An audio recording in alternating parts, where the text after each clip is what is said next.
Buenas tardes y bienvenidos a nuestro estudio bíblico para hoy, 11 de marzo de 2021. Estamos en la tercera semana completa de la Cuaresma y continuamos nuestro estudio de la carta a los Hebreos. Hoy tenemos el capítulo 9. Es un capítulo un poco extendido, pero antes de entrar a la lectura vamos a orar. Hoy vamos a usar la colecta para el tercer domingo en Cuaresma. Oremos. Dios Todopoderoso, tú sabes que en nosotros no hay poder para ayudarnos. Guárdanos tanto exteriormente en cuerpo como interiormente en alma, para que seamos defendidos de todas las adversidades que pueden sobrevenir al cuerpo, de los malos pensamientos que pueden asaltar y herir al alma. Por Jesucristo nuestro Señor, que vive y reina contigo y el Espíritu Santo, un solo Dios, por los siglos de los siglos. Amén. El tema del capítulo 9 es el tema de la alianza y el pacto de Jesús con la iglesia y cómo se puede comparar o cómo se puede contraste con las leyes, el pacto y el sacerdocio del Antiguo Testamento. Entonces vamos a comenzar, vamos a leer capítulo 9 a partir del primer versículo. En el primer pacto, Dios nos dio reglas para que supiéramos cómo adorarlo. Esas reglas eran para el culto aquí en la tierra. El santuario para ese culto se construyó de la siguiente manera. En su primera parte, llamada el lugar santo, estaban el candelabro y la mesa donde se ponían los panes apartados para Dios. Detrás de la segunda cortina estaba la parte llamada lugar santísimo, en donde estaba el altar de oro para quemar incienso, y también el cofre del pacto, que estaba totalmente recubierto de oro. En el cofre había una jarra de oro que contenía maná, el bastón de Aarón que había vuelto a florecer y las tablas de los 10 mandamientos. Encima del cofre se pusieron las estatuas de 2 seres alados, los cuales cubrían con sus alas la tapa del cofre y representaban la presencia de Dios. Pero de momento no hace falta entrar en detalles. Vamos a pausar allí para dar inicio un poco al comentario. El autor de Hebreos nos recuerda que las leyes del culto del Antiguo Testamento, del Antiguo Pacto, están escritas en los libros de Moisés y se daban indicaciones clarísimas sobre cómo se debe o cómo se debía adorar a Dios en las circunstancias del pueblo de Israel.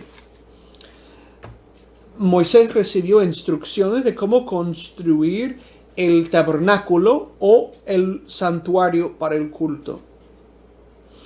Y según el patrón que recibió Moisés, había realmente 2 partes. El lugar santo, es decir, el lugar dedicado, consagrado a Dios, en donde se encontraba la mesa, el candelabro y el arca de la alianza. Aquí dice, ¿no? Aquí dice el cofre del pacto. Es lo mismo. El arca de la alianza contenía varios recuerdos de la salvación de Israel, como son la jarra con el maná, la jarra de oro con el maná. Recuerden que cuando el pueblo de Israel estaba en el desierto, Dios lo alimentó con el maná, con el pan del cielo. También tenían allí el bastón de Aarón. Ese bastón en algún momento volvió a florecer después de ser un palo. Y ese era uno de los símbolos de que Aarón tenía esa presencia, esa gracia de Dios. Y que él y su familia tendrían que tener esa función sacerdotal. Y no cualquiera a quien se le ocurría tratar de hacerlo. También contenía el arca de alianza las tablas de los 10 mandamientos. Recordemos que primera vez se destruyeron y después otra vez Moisés recibió las tablas con los mandamientos. Y todo eso estaba en ese cofre que es el arca de la alianza. Allí también tenía dentro el lugar santísimo, no solo el arca de la alianza, pero también el altar de incienso. Recordemos que en varios lugares de la Biblia se habla del incienso como elemento concreto que se quema para ofrecerle a Dios la oración y la adoración. Por ejemplo, los reyes magos o los sabios de Oriente llevaron al niño Jesús entre sus regalos el incienso. Entonces, Dios le mostró a Moisés que en el tabernáculo o la tienda de encuentro o el santuario habría que tener el lugar santo y el lugar santísimo. Bien, vamos a continuar. Solo fíjense, dice, no era preciso dar muchos detalles. Sin embargo, dio varios detalles el autor bíblico. Vamos a escuchar. Versículo 6. Así estaban dispuestas todas las cosas en el santuario. Todos los días los sacerdotes entraban al lugar santo para celebrar el culto.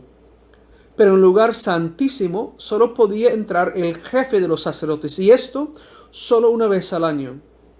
Entraba llevando la sangre de los animales que él y el pueblo ofrecían para pedir perdón a Dios cuando pecaban sin darse cuenta. De este modo, el Espíritu Santo da a entender que cuando aún existía el santuario, la entrada al lugar santísimo no le estaba permitida a cualquiera. Todo esto se hizo así para mostrarnos lo que ahora es más importante. No podemos sentirnos perdonados solo por haber ofrecido ofrendas y sacrificios en culto. Todo eso son reglas que tienen que ver con comidas, bebidas y ceremonias de purificación que nos preparan para el culto. Las reglas indican lo que se debe hacer, pero no nos ayuda a cambiar nuestra manera de vivir. Esas reglas sirven solo mientras Dios no las cambie por algo mejor. Otra vez tenemos más descripción del culto en el santuario. Los sacerdotes todos los días entran para ofrecer todas las ofrendas diarias de cereales, libaciones de aceites, quemar incienso, todo lo que tienen que hacer. Y una vez al año el sumo sacerdote entraba en el lugar santísimo y ofrecía un sacrificio con sangre para cubrir los pecados del pueblo. Solo una vez al año, y solo el sumo sacerdote. Dice, para enseñarnos que la entrada en el lugar de Dios no es para cualquiera. Es para el que esté preparado, para el que tiene esa autoridad para entrar en el lugar santísimo. Es importante eso. Pero explica el autor que todas las reglas tenían una función, que era mostrar la necesidad de la purificación, la necesidad de una preparación para entrar delante de Dios en el culto. Pero las reglas no podían hacer algo esencial. Las reglas no podían cambiar los corazones. No, las reglas se daban para que aprendiéramos a adorar a Dios mientras esperábamos algo mejor. Vamos a ver qué piensa el autor de Hebreos, que es esa situación mejor, lo que Dios nos puede dar para cambiarlo por algo mejor. Vamos a continuar en el versículo 11. Pero ya Cristo vino y ya se ha convertido en el jefe de los sacerdotes, y a Él le debemos todo lo bueno que ahora nos pasa, porque el santuario donde Él es sacerdote es mejor y perfecto. No lo hizo ningún ser humano, así que no es de este mundo. Cristo no entró a ese santuario para ofrecer a Dios la sangre de animales, sino para ofrecer su propia sangre. Entró una sola vez y para siempre. De ese modo, de una vez por todas nos libró del pecado. Pausemos ahí. Los sacerdotes tenían que entrar en el santuario vez tras vez, día tras día, año tras año. Cristo, sin embargo, entró en el santuario, no hecho con manos humanas, para ofrecer su sacrificio, para su entrada una vez por todas. Algunos preguntarían si es que cuando estuvo en la cruz, si cuando resucitó, cuando hizo la ascensión, cuando ascendió al cielo. Me parece que según el autor de Hebreos, esa victoria, esa entrada triunfal, Cristo la realizó cuando ascendió al cielo para entrar en el santuario celestial. Es importante. Cristo tiene el santuario perfecto, que es el verdadero, que es el que está en la presencia del trono de nuestro Padre. Sigamos. De acuerdo con la religión judía, las personas que están impuras no pueden rendirle culto a Dios, pero serán consideradas puras si se les rocía la sangre de chivos y toros y las cenizas de una becerra sacrificada. Pues si todo eso tiene poder, más poder tiene la sangre de Cristo, porque por medio del Espíritu, que vive para siempre, Cristo se ofreció a sí mismo a Dios como sacrificio sin mancha ni pecado. Su sangre nos purifica para que estemos seguros de que hemos sido perdonados y para que podamos servir a Dios, que vive para siempre. Otra comparación y contraste. Según la ley mosaica, se tenía que limpiar la impureza con la sangre de los sacrificios, con las cenizas de los sacrificios quemados. Dice, si la sangre de los animales tiene poder para limpiar a las personas que ven entrado en estado de impureza, cuanto más poder tiene la sangre de Cristo, el que sin mancha, sin pecado, sin ningún defecto, se ofreció a Dios en ofrenda y sacrificio por nosotros. Entonces, si somos purificados por la sangre de Cristo, tenemos cierta certeza de que Dios nos ha perdonado y que podemos servirle a Él porque Él vive para siempre y su poder es eterno. Sigamos leyendo a partir del versículo 15. Así, por medio de Jesucristo, entramos en un nuevo pacto con Dios. Porque Jesucristo murió para que Dios nos perdonara todo lo malo que hicimos cuando servíamos al primer pacto.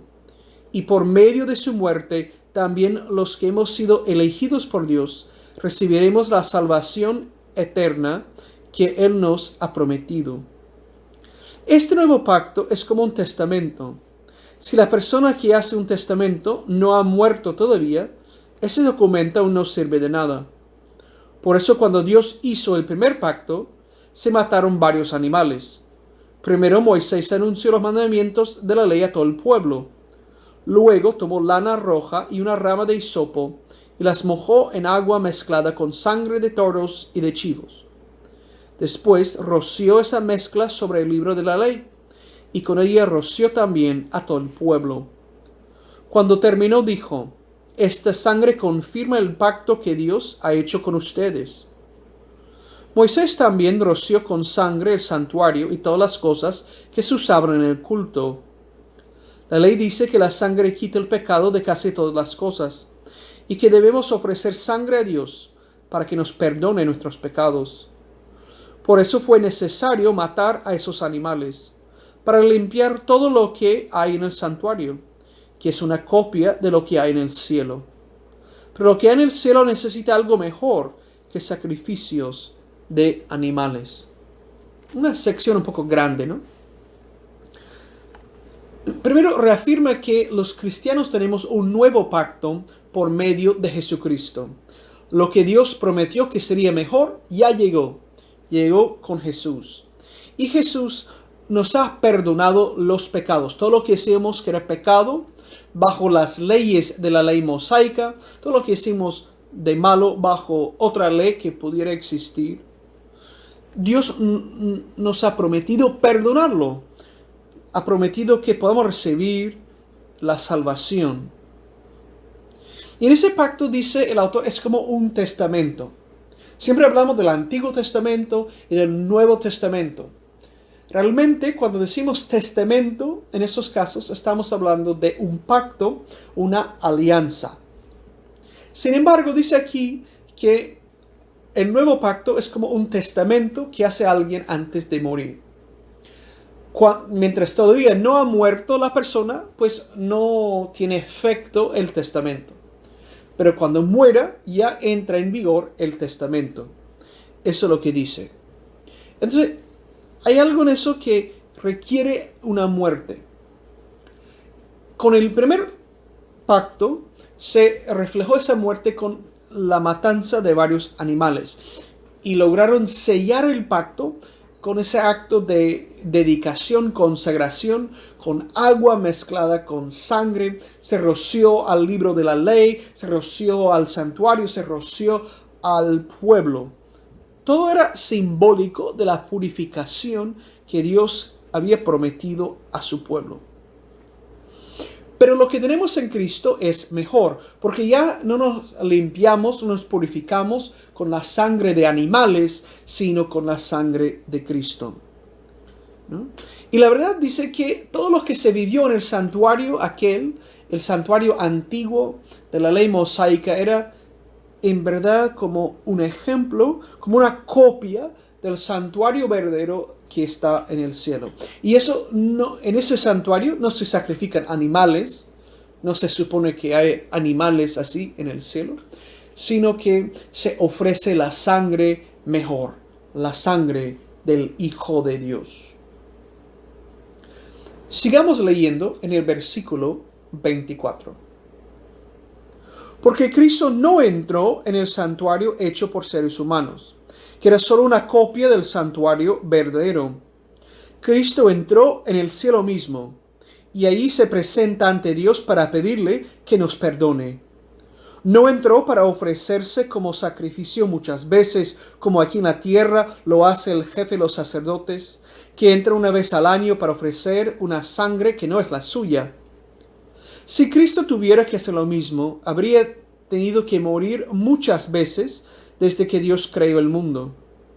Pero lo cierto es que ahora, cuando ya se acerca el fin, Cristo se ha manifestado de una vez y para siempre.